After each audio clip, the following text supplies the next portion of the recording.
नमस्कार सगळ्यांना, रामकृष्ण हरी. मी पैलवान व अभिनेत्री प्राजक्ता चव्हाण.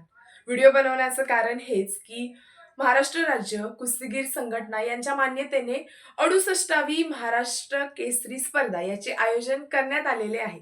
आणि हे आयोजन रामकृष्ण अण्णा सातव पाटील यांनी केलेलं आहे.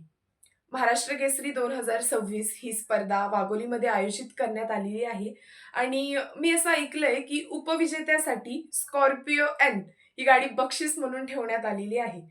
तर मला अशी उत्सुकता लागली, जर उपविजेत्यासाठी स्कॉर्पिओ एन ही गाडी असेल तर विजेत्यासाठी कोणती गाडी असेल आणि तो पहिला मल्ल कोणता असेल जो हा मान पटकवेल.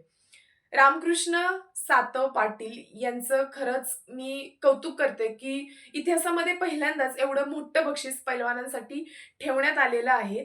आणि तुमच्यासारखे आयोजक आम्हाला लाभलेच पाहिजेत, कारण जेव्हा मी कुस्ती खेळायचे तेव्हा महाराष्ट्र केसरी स्पर्धा, महिला महाराष्ट्र केसरी स्पर्धा होत नव्हत्या. आत्ता महिला महाराष्ट्र केसरी स्पर्धा होतात, पण तेवढं त्यांना बक्षीस नाही दिलं गेलं आत्तापर्यंत.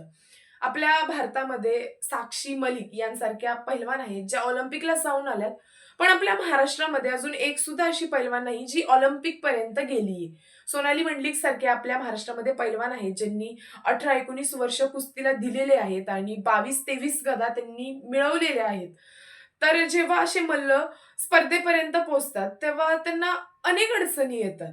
कधी कधी घरून सपोर्ट नसतो, फायनान्शियल प्रॉब्लेम असतो, तर कधी कधी खूप सारे इंजुरीज होतात. तरी सुद्धा ते मल्ल त्या स्पर्धेपर्यंत पोहोचतात आणि जीवाची बाजी लावून ते जिंकतात. तेव्हा त्यांना हा मान मिळणं, हा सन्मान मिळणं, हे बक्षीस मिळणं खूप चांगलं आहे, खूप गरजेचं आहे आणि ते अण्णांमुळे आज शक्य होतंय. आपली महाराष्ट्राची संस्कृती आहे, पारंपरिक खेळ आहे कुस्ती आणि ते जोपासणं आपलं काम आहे. जर अण्णांसारखे आयोजक आपल्याला लाभत असतील तर नक्कीच कुस्तीचे चांगले दिवस येतील. येणाऱ्या सर्व प्रेक्षकांना, पैलवानांना, मुलांना, मुलींना माझ्याकडून खूप साऱ्या शुभेच्छा. मी पैलवानांना एवढंच सांगेन की मनापासून खेळा, लढा आणि जिंका. धन्यवाद.